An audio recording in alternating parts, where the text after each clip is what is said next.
Hurry, define this place or we'll be late. Make a left on Astrology Avenue. Oh, I'm sorry, I meant right. It should be right here at 444 Spirit Way. Oh, turn! It looks like Renee. Yay, we're on time. The James and Kellee Show. Great, let's start the show.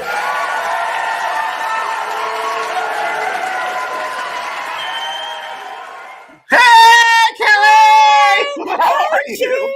I'm here with three of my guides right over here. Oh my gosh. Okay, wait, let's introduce everybody. Should we introduce everybody? Yes. Dana, you want to tell everyone your name and what you do and how we met? Okay. I am Dana Crozier. I met James in Sedona, Arizona at the Illuminate Film Festival. And I'm a film producer, and we created a film called Love Heals. And they've been on the show before. Yes, on our show. It's a great film if you haven't seen it. Incredible. Won awards. Yeah. Thank you, Kellee. I'm Chrisanna Sexton, and I'm a director, and we work together. So it's really wonderful. And we just adore James. So we're happy to be here. And then this new one over there. Filming a movie. Hi. Hi, I'm Kellee, and I have a marketing company, and I just recently met James in person. I've known of him because I used to work for Hay House, so I have the opportunity to work with him again, which is great. And we're developing the mediumship. We're filming the mediumship, the meditation course. Yes. It's going to be so great. What a great course. The whole studio here, my office, so. The ladies will be joining me or not joining me, whatever they're going to. So we just want to sit. I invited them to sit in. And Great. So good. Great to have you guys. Oh, thank you. Great to be here. So what's happening with you, Kellee White? Oh, well. Oh, I have something good. I had some really great news. I signed my contract with my editor, Linda. Congratulations. For my book. So I'm so excited. Thank you, Linda. Thank you. Linda, you know Linda Thompson? Hired Reed Tracy for Hay House. Yes. Very cool. She's great. Good. Yeah, Congratulations, Kellee. Thank you. Thank you very much. Very, very wow. Happy. There's a lot going on astrologically, a lot of change. Astrologically. Okay, so let's just talk about this. This is an unbelievable week, you guys. But first I want to get to Lisa Marie Presley because I thought that was so important. Her passing was really important. I mean, it was very sad, but I had a lot of thoughts on her passing. My first thought that I wanted to say is that she was born on February 1st, and February 1st is a Jack of Spades day. Now, when I do the Destiny system, I talk a lot about, different birth dates mean something. And a Jack of Spades is the spiritual initiate. It's a very hard placement. There are only 2 days. So if you were born on January 3rd or February 1st, you'd be a Jack of Spades. Really hard life, actually, and you have to overcome everything. So, but what I thought was really interesting is that she passed on January 12th, and that was an 11 day. And so 11s that's the day that you have insights and higher purposes. So I thought that was interesting. But on that very day, James, there was a rare green comet that in the sky green comet in the sky that had not been seen for 50,000 years. Wow. And wouldn't you say that green represents the heart and the heart chakra? Yeah. And I would think because this year is all about spirituality, I would think it would be opening the hearts for everybody, frankly. Wow. But also on that very day that she passed, Mars was actually stationing to turn. It was stationed, it was still. And all of that, I felt that led to her passing. That was such a hard aspected day. And do you think it was a natural passing, or do you think it was? Well, I think it was a broken heart. Completed suicide. Her son completed suicide 2 years ago, but what I really found amazing was that 2 years ago, she met David Kessler from grief.com. Now, David, you've known David for many, many years. And she was working actually, James, with David and on helping mothers who have been with children who've lost during suicide. She was helping in groups. She was working with David. And then only 5 days before she passed, it was her father, Elvis Presley's birthday. And she invited David Kessler to go to Graceland. He goes to Graceland and he's holding her up and he's walking around the property with her. And then 2 or 3 days later, she died. I mean, David has had a lot of loss himself because his own son completed suicide 3 years ago, and that grief had brought them together. I thought that was kind of fascinating. Well, you have to meet them. That and his partner, really good, great people. Yeah, really good people. You know, Kellee, it goes back to that same thing, which we only see a small part, a percent of the bigger picture. There's such a bigger picture to it. Right. We get those glimpses, and as we see these things. Oh my gosh. It was just, but this is a really big week because tomorrow of all days, Saturn finally changes and leaves Capricorn and goes into Aquarius for 2.5 years. This is enormous because when 2.5 years ago, when it went into Capricorn, it brought COVID with it. So now we're talking about spirituality, new age technology, healing, especially healing of the heart. Healing's going to be huge for the next 2.5 years. So tomorrow, it's a big, significant day tomorrow. And then a couple of days from then, Mercury finally goes direct. Who knows the difference anymore? Oh my gosh. Well, I'll tell you what, this time it'll be full speed ahead. I mean, everything that you're working on, there's going to be, it's going to help with projects that you've had stalled maybe, or just, as you said the other day, which I love, James, and I've been quoting, clunky energy. Energy. That's what it felt like. It's totally true. Well, now it's going to go full speed ahead. But I do want to mention this on the 18th. This is the one kind of a clunker in the whole bunch. Thursday, right? On Thursday, yeah. The sun conjuncts Pluto, and it's in Capricorn. And when this happens, this is about the sun highlights power, and Pluto's this hidden kind of aspect. And conjunct means that that's the same degree, which makes it give more power to it. And so I think that politically, we're going to see some changes or big things. Secrets will be revealed. Secrets will be revealed. Yeah, Pluto. And Pluto means transformation. So again, this month brings a lot of stuff. It's a powerful time. Wow. So, hi, Mary. Hi, Lisa. Hi, Miss. And Margaret, thank you. Talking about Lisa, thank you. Sorry, there's so much going on here. There's so much going on here. I know. And yes. I know we're going to be talking about spirit guides. My favorite topic. What about you? Well, you know, it's very interesting because a lot of people from my website, my Facebook page, and so forth, want to know about guides. And in my soul care, they talk about guides. And first of all, yes, we all have guides. People ask, is there a certain amount of guides? Not necessarily. And there are certain guides that are assigned to you, or you work with. I believe, Kellee, I'm not sure what you believe here with this, but before we get back to this lifetime, we sit with our guides and we go through our plan, our curriculum, upcoming curriculum, what lessons we have to learn, what our karmic obligations are, and there are certain assignments of guides to us depending on what our life plan will be. And let's say, want to be a painter? Well, you'll have a guide that influences you with painting and bringing out those innate gifts within you come out to the surface, and they help you. When I was a medium, when I studied the medium, I had a medium and a doctor from the other side, a chemist, actually working with my energetic body to be able to open up to spirit. And we have many guides, and they change over the years. As we develop, they develop. We get new guides for new things. There are some that last a lifetime. There's some who've had many lifetimes. Many people who pass over, or your friends or family, become a guide of yours sometimes. My mother became my guide when she passed because she said she didn't feel she did enough for me in the physical world, so she can now do something in the spiritual world. So does that mean that if you have a parent that has not been very good for whatever reason, they could actually come back and, I don't want to say to make it up to you, but kind of karmically help you? She felt that she wanted to do more for me, that the potential was there, but she didn't use it because she had her own stuff going on in the lifetime. So she did it from the other side. And I know now she's finished with that. She feels the obligation is done and she can move on to other things. But yes, we many times have that. So, and also you have, I call them opportunity guides. I wrote a book called Wisdom from You Guys. Everyone knows that. You have it. Yes. Oh, you bet. Love this book. It's a good book. It's a basic book about guides and different types of guides. And one thing I want to say is when you enter into a project, let's say making a film, filmmakers here, right?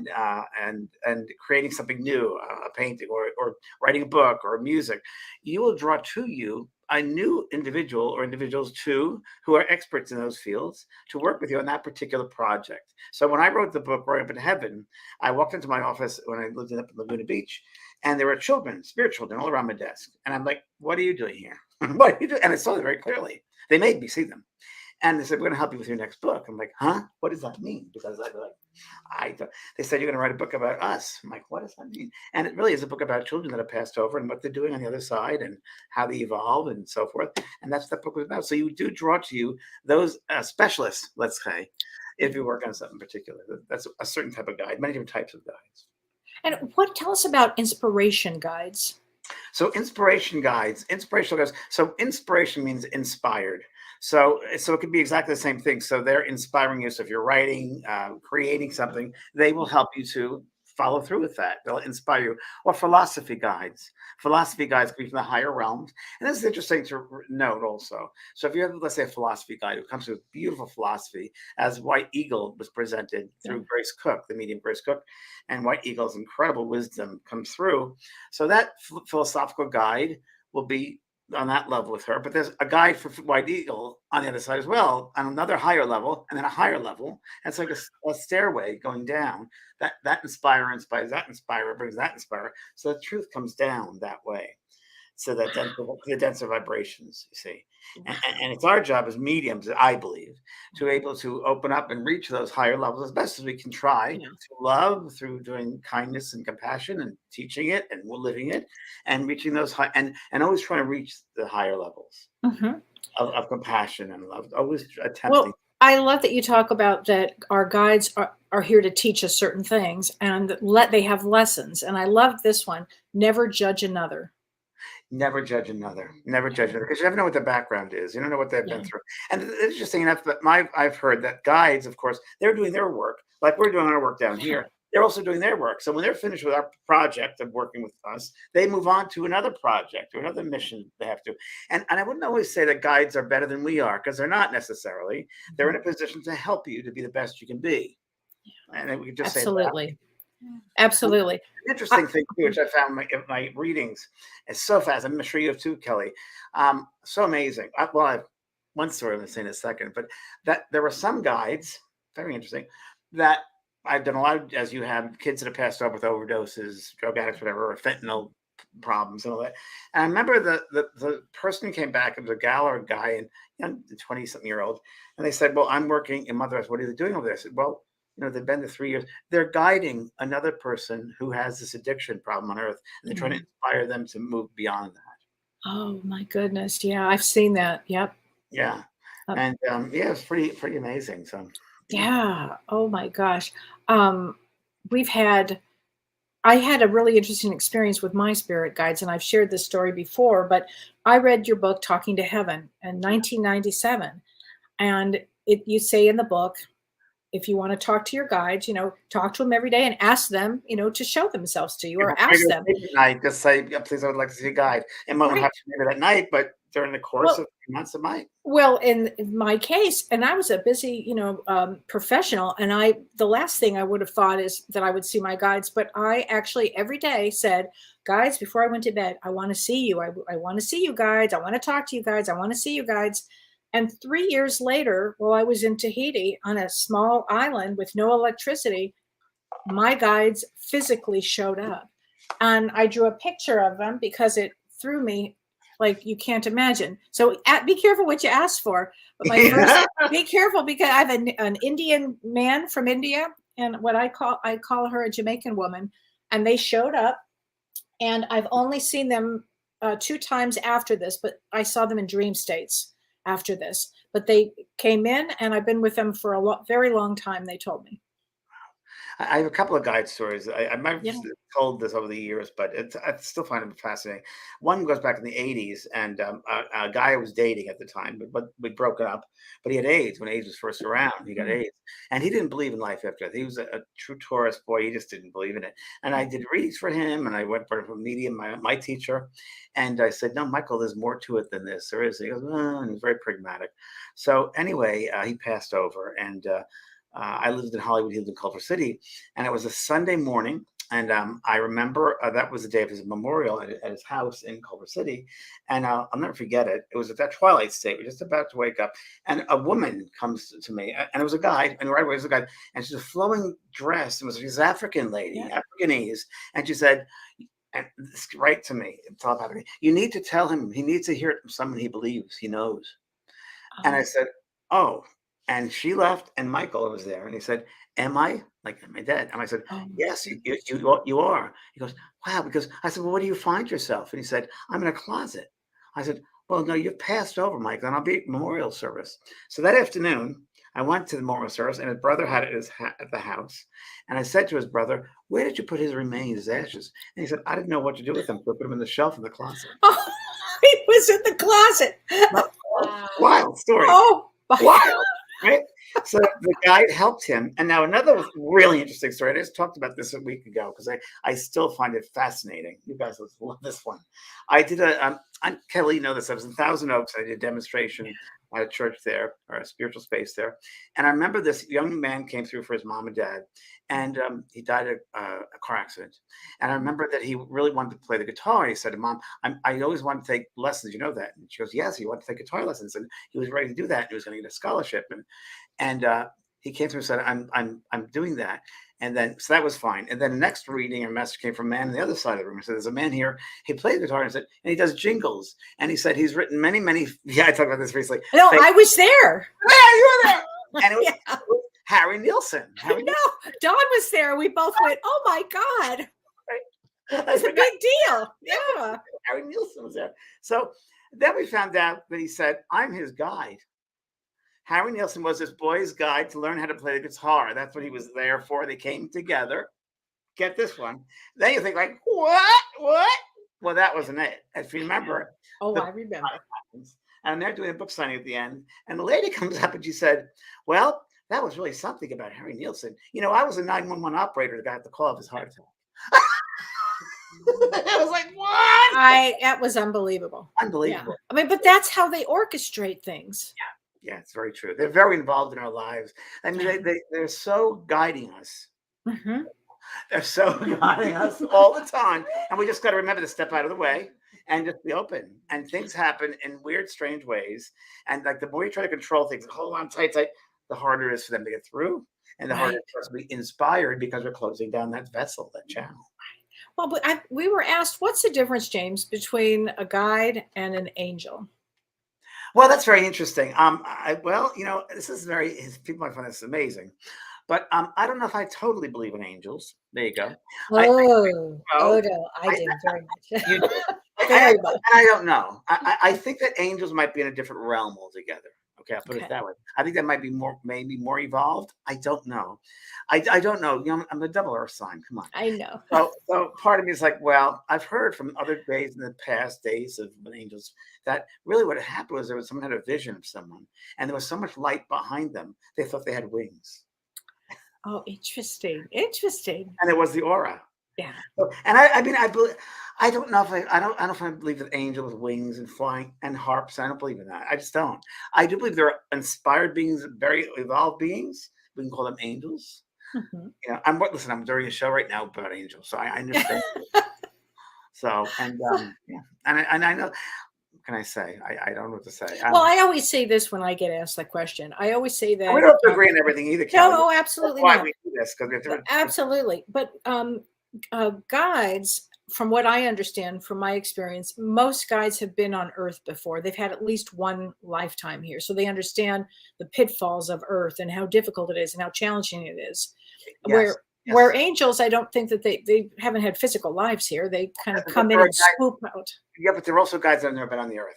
They're also that's true. The higher beings, for the sure. higher realms. So those yeah, could be for angels. sure.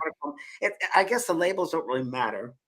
right? It's more the work that matters and how they help us and assist us. So if we, with your angels, I always have, and this is just me generally speaking, and I always have a hard time, as I've done this work for many years, getting into, and my points of view changed over the years, totally.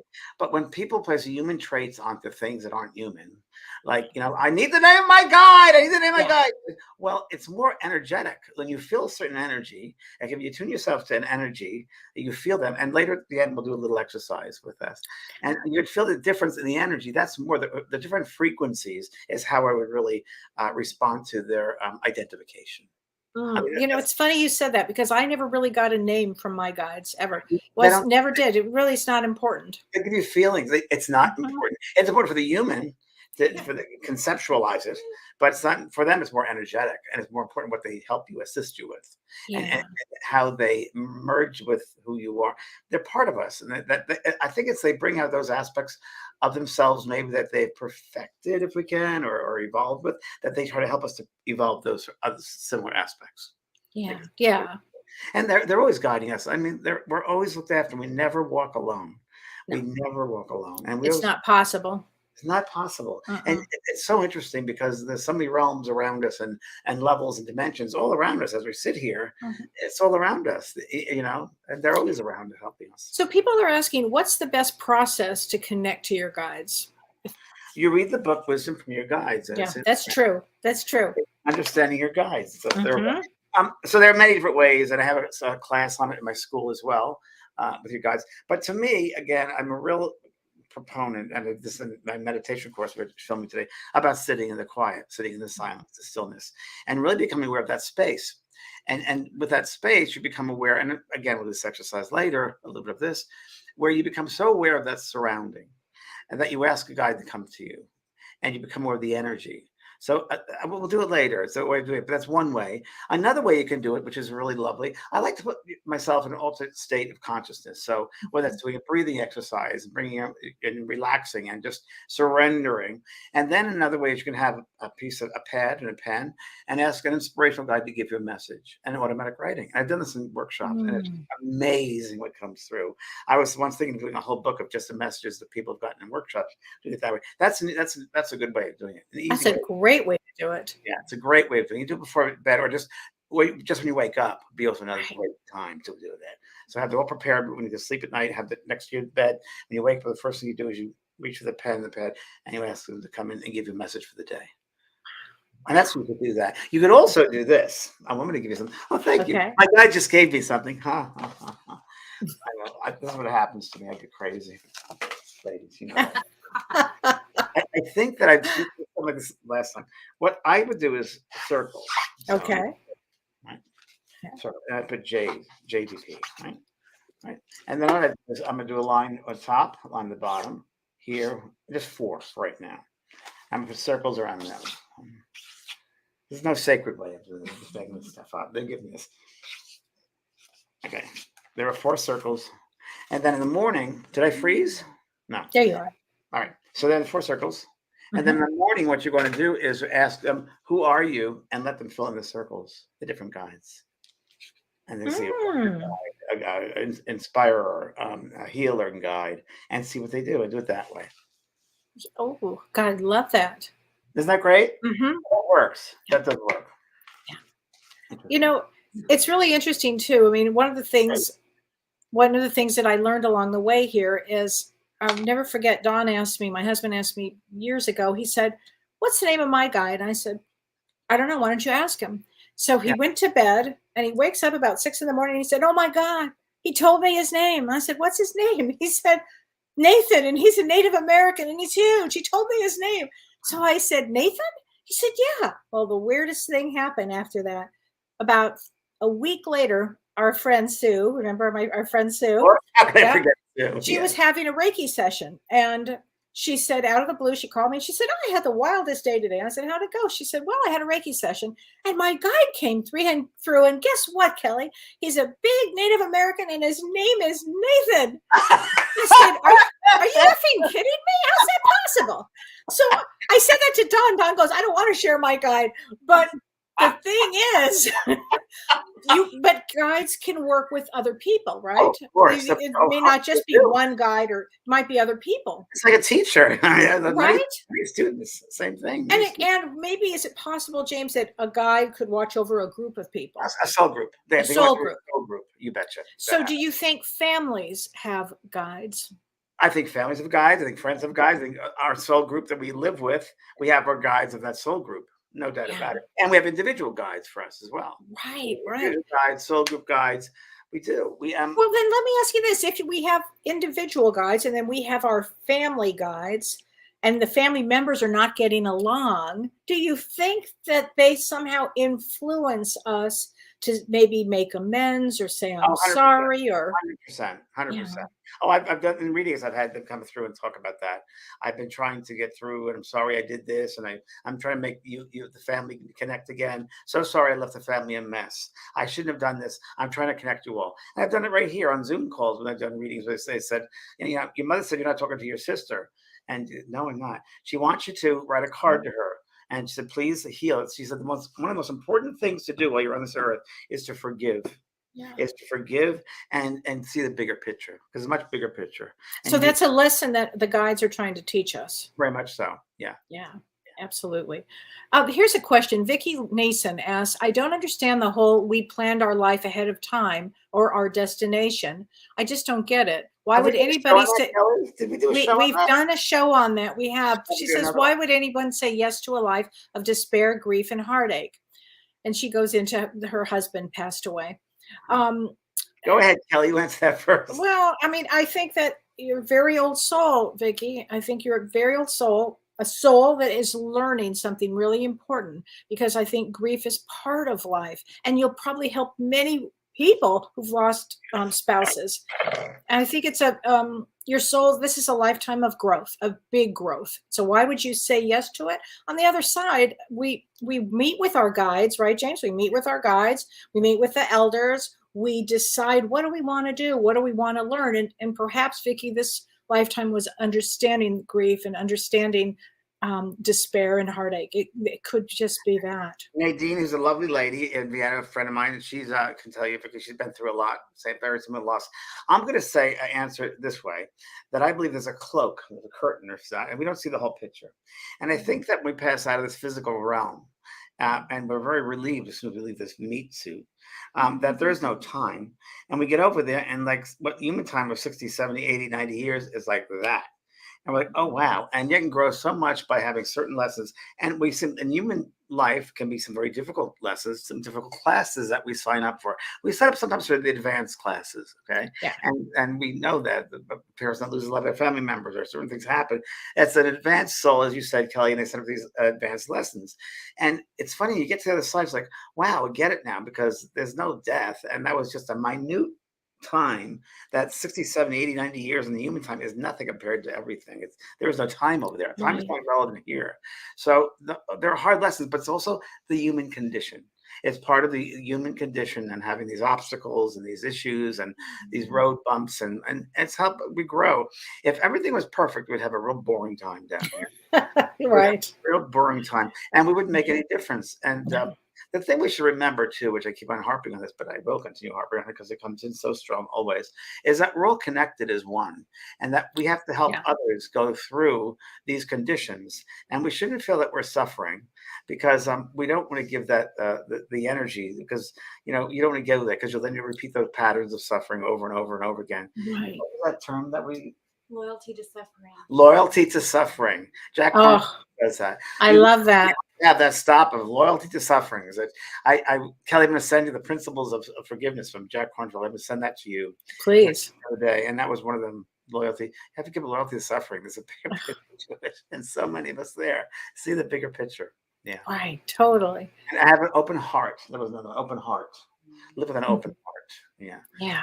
Or do the heart work. Yeah. Hard work, but it's hard work. Yes, it sure is. It sure is. Oh, so here's a question. Can our animals be our guides? 100%. I believe so. I know my Maisie certainly has been. I know Maisie, my dog, was here. Now I have Pearl, which is listening. And she helped me get Pearl. And Maisie, I I had put Maisie down, and she came right to me afterwards, and it was a wreck, and she was calming me down, and she was with me all the time for 2 weeks. I kept on seeing her, and then in a weird set of circumstances, she helped me get Pearl in a very strange way, but it worked out. And I know that the animals, I mean, she was a guide to me here on Earth, and living, they can be guides. Like when she passed away, I thought I'd be a complete mess, and I was not. And the reason I was not was because I lived every single moment. She taught me to live in the moment.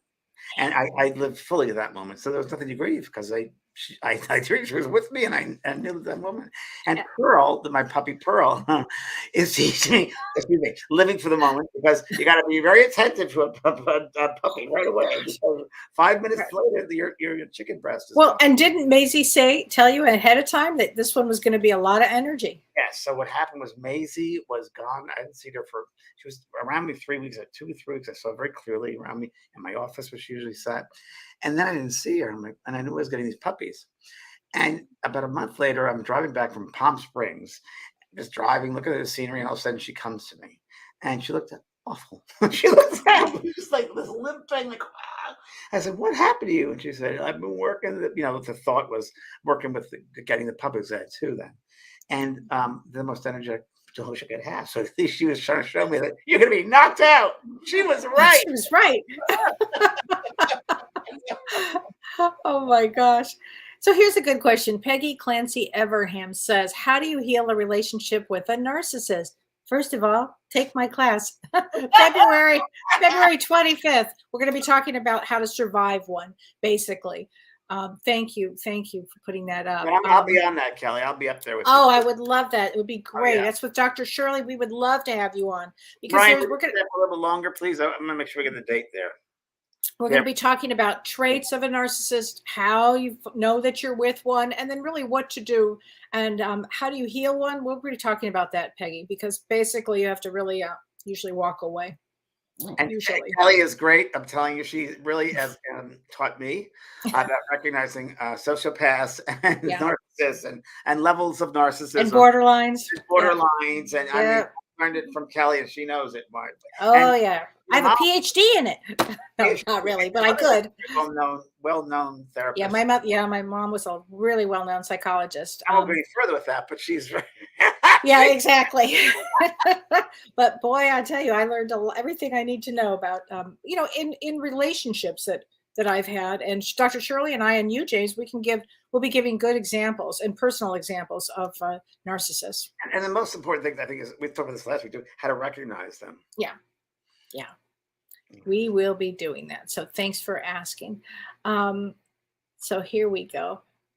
Okay, now Shannon Springs says, do all souls at passive suicide have to come back? It seems inhumane to ask a soul too much pain to stay. Okay, so let me just answer it this way, Shannon. How do we know that soul didn't pick that way of leaving before they came back into the body? So that's another lens. Yeah. Another lens that there's a possibility that soul group had to learn about, what do you want to talk about? Compassion or forgiveness or whatever those lessons were. And that soul from that group said, okay, I'll take on this suicide and go early so you all can learn about compassion, forgiveness, or whatever. And that's a possibility. That is a possibility. That does happen. So not all suicides are negative, if you will. I do believe that cutting school early isn't good. But I also have learned, and this changed my mind completely from 1997 when I wrote Talking to Heaven, that there are some suicides that was the destiny of part of that soul group, that person would go that way and complete it. And that's, the body can't be hurt. No soul is ever harmed. Suicide, you don't go to hell. There's no such thing. There's no harm. The harm with that is sometimes, and it depends on the mindset of that soul who's going through that experience, because there can be those that are already evolved going through it, and there can be those who do it emotionally. There's an emotional upset and they go.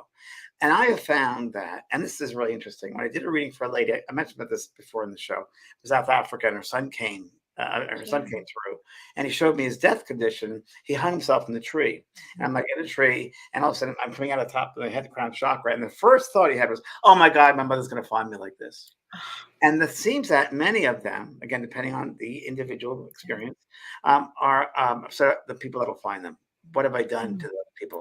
Because it could be very selfish in some respects. Then there are all different types of suicides. There are mental breakdowns, or it's so many different facets to it. Yeah. One thing we can do down here is to send love to them when they pass over, because we don't know what their situation is, but love is the greatest healing force there is. Yeah. As the filmmakers have made a movie, Love Heals. I mean, this is they're sitting right here. Is your movie still available for people to watch? I'm glad you asked, ladies. Yes, we are actually currently in a virtual screening window, which is not that common. So if people do want to see Love Heals, they can watch it right now. This is our first free screening, so donations are welcome and suggested, but if you can't afford it, that is perfectly okay. We want to spread as much hope and healing as we can to people. So lovehealsfilm.com. We have the screening going now until Thursday. It was supposed to end last night, but we have because of you guys, they kept it open. We did. Right. We want to make sure that we can spread more to your communities and help more people. So I love the movie. I talked to everybody about it. I just loved it. Amazing. Thank you. I thought it was just terrific. You're just hanging out this weekend with Anita Murjani. Yeah. And Greg Braden, my soul brother. And we're in good form here. Wow, really good form. So Renee Hounsel has a question. Do our guides work with our higher self, and then does it filter down to our soul here? Great question. She's an advanced soul. She's an advanced soul. She has a lovely question. I agree with that 100%. I totally agree with that. I know I told this story, I think today, someone about ayahuasca or yesterday, about how my higher self, and it was influencing me, the lower self, by when I took ayahuasca tea and said, this is your initiation. That was 20 years ago. And it was me with blue eyes and a mustache. Now it might have shown, and with a turban, and it might have just presented itself that way so I could know it was part of me, but I knew it was my higher self, and it was feeding to the lower self. And I do believe that. I believe our higher selves feed into the lower self. I do believe there are all different levels of that light coming down to the filters down, without a doubt. There's a Kellee, that wonderful show, that movie that we were talking about with Jonah Hill, with the Stutz on Netflix. Yes. Oh my God! So I said this to everybody. I said that Phil Stutz was so incredible as he's giving tools to Jonah, right? So he's talking, sharing this 4 different tools, and I said to myself, this guy is just so evolved in the way he presents the words. That was simple, because true wisdom is just simple and it's to the point. I said, he's getting this from spirit. He's channeling this. I thought the same thing, James. And then we find out his brother died at age 3. I'm like, there's a guide. His brother is bringing this right. So true. So true. Yes. Did you see that movie yet? I haven't seen it yet. Oh, you're gonna love it. Okay. Oh, it might take you. You have to watch it in parts, Yeah. only because it's a lot to digest. I took notes. Okay. Yeah. It's really good, though. Really worth watching. So here's a question from Alyssa Watling. What do you guys recommend for working with the guides of my young children? My son has seen a man. I don't know if it's a loved one or a guide. How much can we get involved with our kids' journey? Well, get involved with them. Yeah, I what I would say, and Looking Beyond is a book I wrote for parents for helping their children to open up. I would encourage them. So her son, right? You said her son. Mm-hmm.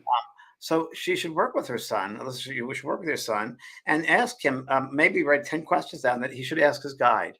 How do they work with them? What is he learning? All different types of questions. Be curious. And kids do that. They're so open, and he'll get the information. He just will present it. There'll be no filters. He'll just come right through. It's pure. So that's a great way. And encourage them. Is what I gotta say. And other guides, they work with you too. Who's in the room with you? Who helps you with school? Being open, curious. I do that all the time with my grandkids. I ask them all those questions. Tell us a story about you mentioned. It was unbelievable. When my grandson was 4, he was in bed with me, and we were snuggling, and he said, Gigi, he said, I want to talk to you about something. I said, all right, and I want to talk to you about something, August. I said, tell me about heaven. What's heaven like? And he, without missing a beat, and this is a kid that had no religious, nothing. He said, oh, Gigi, heaven, it's so magnificent. I paint in heaven. I said, you paint in heaven? And he said, oh, the colors, they're just beautiful. I love the colors in heaven. And Gigi, you know what? I said, in August, are you going to paint while you're here? And he said, no, I'm going to do something else. And I said, and before I could say, what are you going to do? He said, you know what, Gigi? When you come here, they take away all your memories. I said, they do? Why do they take away your memories? He said, so we can create new memories. Wow, that's great. It was just flooring. It was just flooring. And then my granddaughter, who's 3, recently shared with us how with her mother, she said, I'm very sad. And Holiday said, my daughter said, well, why? Why are you sad? And she said, my father and my granddaughter died in the ocean. And I'm with a pastor right now, and the pastor is helping me. Now, that was shocking because, again, there's no religion. She wouldn't know the word pastor. She's 3, and that's not even in their consciousness.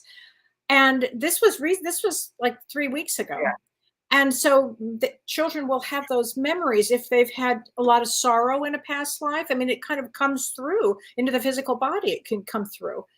So Holiday got it right away. She knew immediately what had happened. And she said, well, let's talk about that. It'll be okay. And just really tried to, and she was crying.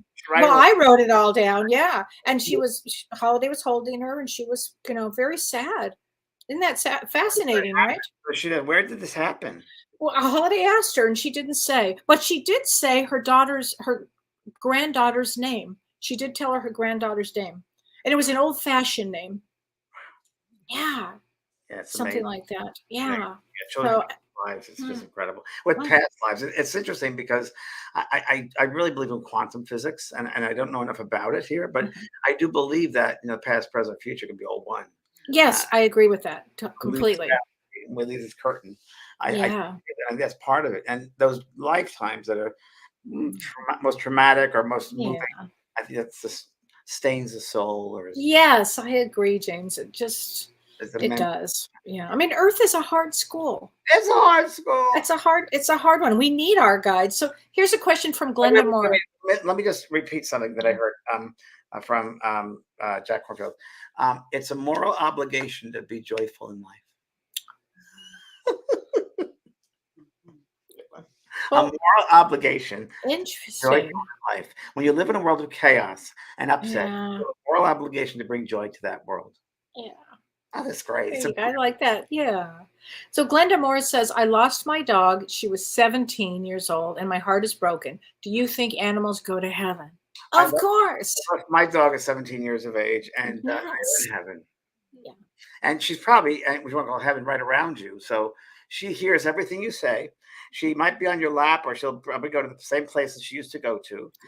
Maisie comes to my floor here often. She's busy now. My dog Maisie, she was a white Jack Russell Terrier mix, and a Dachshund white Jack Russell. And it was so interesting because she used to hang out right by the desk and do the show here. And after she passed away, and of course, I understand you're going through that grief. It's a hard grief because it's unconditional love.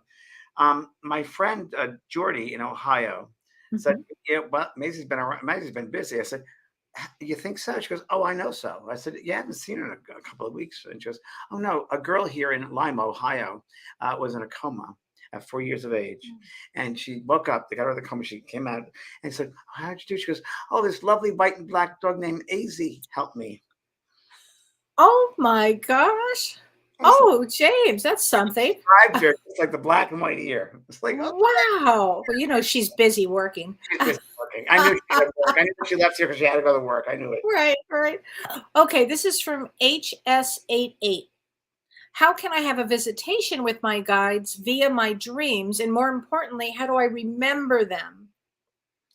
Okay.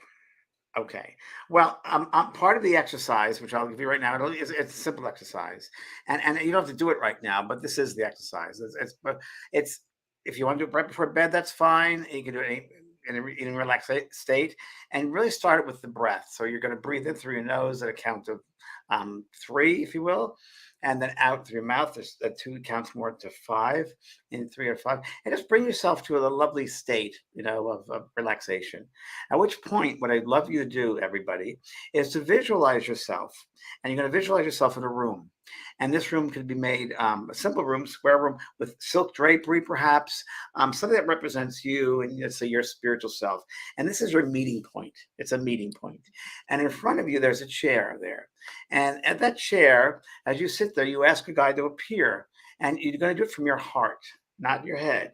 Okay, when you listen to your heart, and may I once you present yourself to me, whoever that is, and the curtains will open, and that guy will sit in front of you, and you can ask them questions and interview them like a newscaster, and you can write down everything they say to you, and that works for that works. It works. So you'll find it that way. It's a good. Is that the meeting room? That's the meeting room.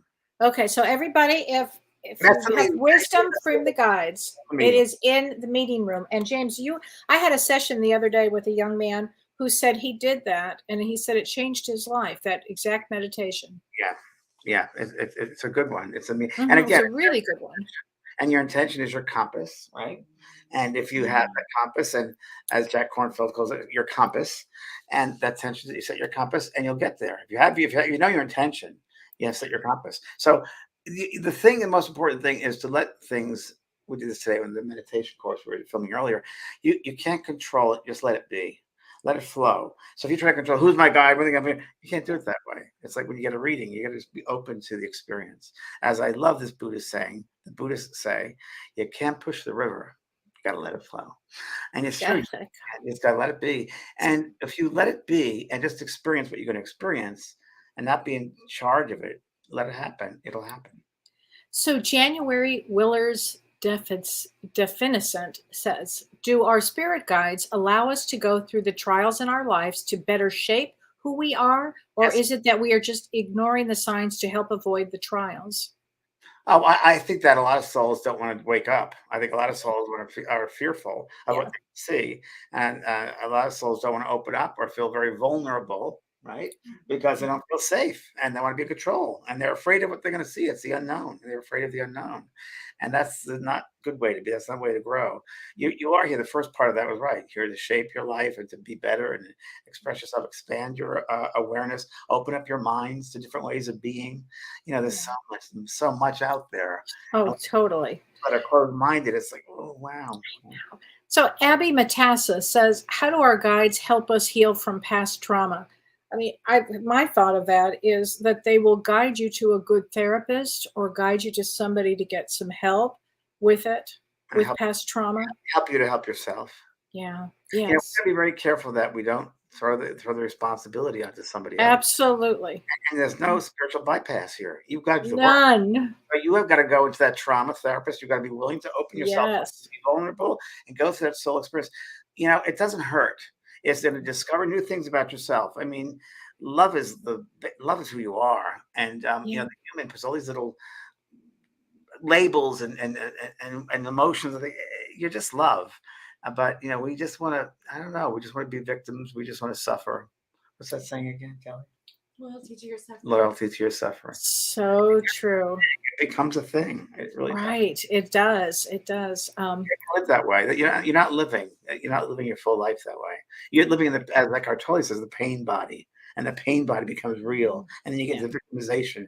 Because we got to be willing down here to grow and to take chances and jump in when you don't know what's going to happen. I mean, I said this before, and I'll say it again. I quit a corporate job with a lot of money, a lot of management skills and insurance and the whole thing, to mediumship where I didn't know a person, a soul, how I was going to get paid. And Spirit said, we'll take care of you. If your intention is there, we will take care of you. And it was. And here we are. So we all have that opportunity to jump in. And sometimes we just got to realize we're going to be just fine. Because we made it thus far. And you're not doing wrong. And sometimes the unknown is the most fun thing you can find. It's like, wow, let's see what's the art of discovery. Oh, this is going to be interesting. Ooh, it's going to be fun. And it is. And it's a real circus. It's a real Ferris wheel. It's a real ups and downs all around. That's the human condition. That's the human school. The ups and downs all around. That's part of it. And how we handle those circumstances is part of it. And not to blame others or judge others, but take responsibility for our choices that we make and where we place ourselves. So true. Right? So Julie Munsterman says, is it common to have a saint as your guide? Could you tell me why a martyred saint might be my guide? What do you think, Kelly? Well, I did not grow up Catholic. However, I have, when I've done readings, felt certain saints that I know nothing about around somebody. So do they take on a whole group and groups and groups and groups of people? Probably. Yeah, I grew up Catholic, and I read a book of saints. And throughout my life, I've loved Joan of Arc. And Me too, James. We've never had that conversation. Me too. Joan of Arc is my gal, and Me too. I mean, I lived maybe then, but I knew her when I was reading this book on her life. Like that didn't happen that way, and this happened this way, and I really related. I could resonate with her. So whether I lived there, I do. Now saints, I don't know. We again with saints, it's a human being putting that on someone else. So it's like that to me, it's like celebrities, right? So we place all this stuff on celebrities, like Elvis Presley or whatever, and they're not that way. Like Marilyn Monroe's come through me and reading. She said, I wish the Earth people, would pay homage to themselves instead of us. I'm not that. They place on us, and we know that they're just souls. Lucille Ball came to me once, and I was in a rose garden I created in Laguna Beach, and I didn't know her, but I loved the comedy, and she came to me. It's very simple, way, and she said, I understand you've been reading a book about me. I said, yeah. And she goes, I didn't come here to, I didn't. People make so much more, but I just came to heal people through comedy. Oh, I did do a reading for Audrey Meadows, and I helped Audrey Meadows write a book about the honeymooners. And she was a regular client of mine, Audrey. wow. Audrey passed, and it was fabulous. And I had some great experiences with Audrey. And since she passed on the side, she came back to me in a dream, and she it was really interesting. It was a very interesting time. A dream where there was a dais and on the stage, and there was a theater, and I was the back row, and they were honoring her. And this is probably a year after she passed, 2 years after she passed. And she stood up, and she was thanking everybody, and she looked right at me, and she thanked me that way. I thought, wow, that's pretty interesting. Isn't that something? Yeah, she was great. Yeah. She was a very evolved being too down here. I told her, I said, you're gonna have cancer. Your lungs are filling up. And she goes, yeah, I understand that. She goes, but that's all right, James. I want to be with Bob. I said, okay. I said, but she goes, will you be with me when I'm passing? I said, I'll try to. And to make a long story short, I went. A friend of mine said, did you know that Audrey's in the hospital? I hadn't talked to her for several months. And I said, really? Cedars-Sinai in LA. Did I ever tell you the story, Kellee? No, tell me. It's a great story. It's a good one. It's in the. I don't know if it's in a book or not. Anyway, it was right before Talking to Heaven. I was going to go to New York to try to sell Talking to Heaven back in 1997, and it was February, very cold. So I went to Cedars-Sinai. I lived several blocks from there, and I walked around the information desk, and I said, "Can I see Audrey 6? What's her room?" And they said, "Oh, we don't have anyone like that here." And I'm thinking, "Oh, of course, she's a celebrity, whatever in Hollywood." And as if in a trance, a guide probably guided me to the elevator across the street. I pressed floor number 6. I went up, walked to the right, around, and down to the end of that hallway, and there was a nurse's station. And I said, is Audrey 6 here? And they said, who? I said, Audrey 6, is this a cancer ward? They go, yeah, well, yeah. No, the cancer ward is upstairs, 7th floor. I said, oh, there's Audrey 6. Okay. And I walked down to go back to the elevator, and I heard the nurse say, wait a minute, come back here. That's a strange name. Let me look. Oh, she's a 601 right here. Okay. So, what? So I go in, and it's a Filipino nurse. And she made sure that she goes, who are you? And I said, I'm her spiritual counselor. And she needs to speak with me. She goes, 5 minutes. So Audrey's in a coma, and you head to the side, and I sat next to her. I held her hand, and they hear. Yeah, absolutely. I say, Audrey, it's James in Prague. You remember me, Audrey? And the time has come. And Bob is here, and Jack is here, and Mom and Dad. And I said, it's so great that you're going to go home now, and you enjoy every part of it. And that was it. And I cried, and I got up and left, and the nurse came in and said, thank you. I turned around. Audrey was smiling. Okay? Audrey was smiling. Oh, my gosh. Go to the night to sell Talking to Heaven. I get it to JFK. It's like, I don't know, 14 degrees. It's freezing. I get in a taxi cab, and WINS News comes on. And I hear, honeymooner Audrey Meadows passed away last night. I'm like, and I'm tired because of the red eye. So I get to that hotel in Midtown Manhattan, and it was 6 o'clock, 7 o'clock in the morning, and it's freezing. I go in, and there's a lobby, and there's a homeless person who walks right up to me and said, shame about the honeymooner lady, isn't it? Gets better. I went to the bed to sleep for a couple hours before my first meeting at a publisher up on 6th Avenue. And I was a little bit late. I got up at 9:30, it means 10 o'clock. It was icy and snowy. And I'm running down 6th Avenue. And I get to a red light, and I look around, and they had a statue of Jackie Gleason in the window. Oh. Better. And that was, and I sold Talking to Heaven that day to a publisher. Oh, my goodness. Do you think she helped you? I don't know if she did or not. I think the spirit world is planning on this many, many years Yeah. before it, but it was just validation that, Totally. and it was a thank you. I think again, Yeah. there is no such thing as time, but there's an appreciation, and I've had it from my friends that have passed over, my spiritual friends who were blown away, including Mavis Patilla, who passed, who's done this work, and they come and say, "There's such gratitude." And the other side, there's such gracefulness and gratitude, and there's an awe-inspiring experience, the way they described it. And I believe there has to be. And they would never come back here in a second. That over. I'm sure you have. Over. No, done.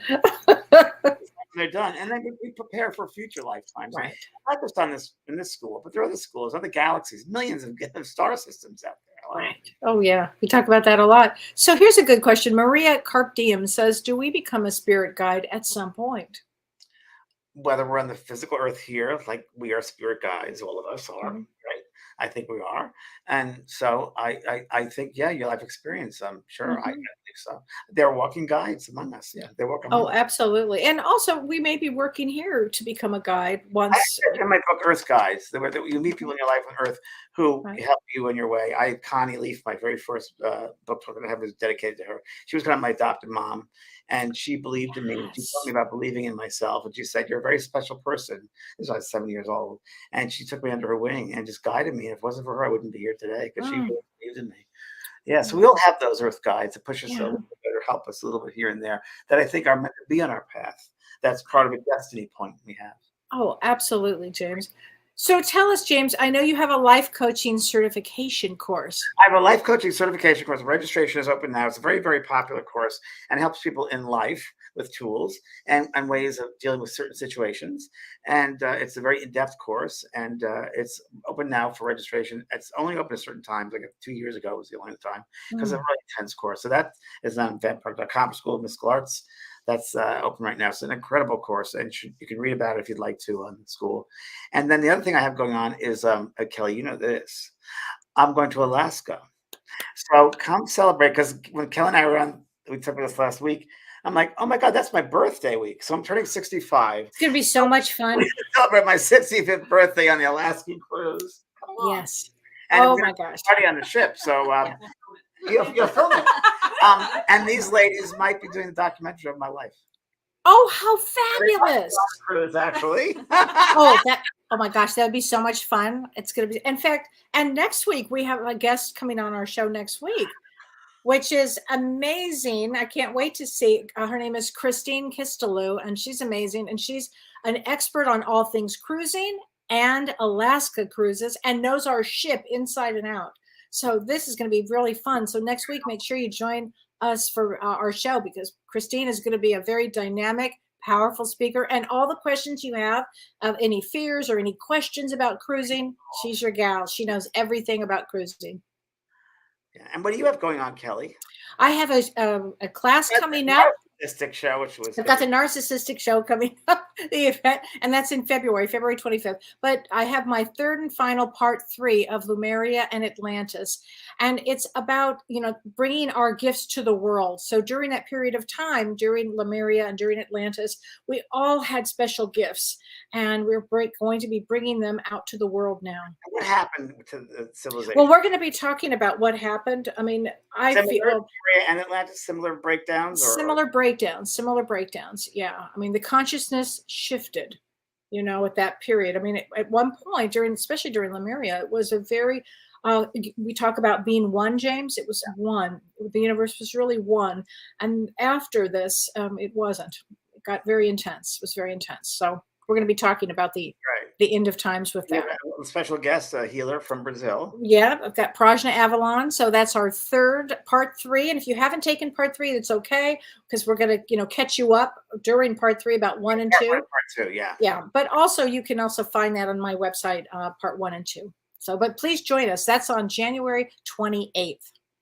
Yes, and that we have our friend Renee is not here tonight. We have Ryan Brown helping us produce this. So thank you, Ryan. Thank you, Ryan. That was great. And Ryan, by the way, made our cartoons. Ryan is the artist that made the cartoon. Yes, that's right. And the Office of Self Care is a very talented individual, and he helps me with my Instagram and and TikTok. And yes, he's a wonderful Pisces person. Wow. Oh my gosh. And I know you're going to be working on your meditation course Yes, with Kellee right now. Kellee Kellee is an incredible in-depth teacher, and she's been helping me developing this course and writing this course. And it's interesting talking all day about meditation. And I just got to slow down. I'm just like, so the first day is a little rough, a little clunky. Yeah. Right? It'll get better once Mercury goes direct. Everything will get better. Okay. Because so it's going to be a few more days. Yeah, it'll be a great course. So we're working on it. And these ladies are filming your next. What's it called? They're filming. This is you. It's called Rescued Hearts Film. So, and what is it about?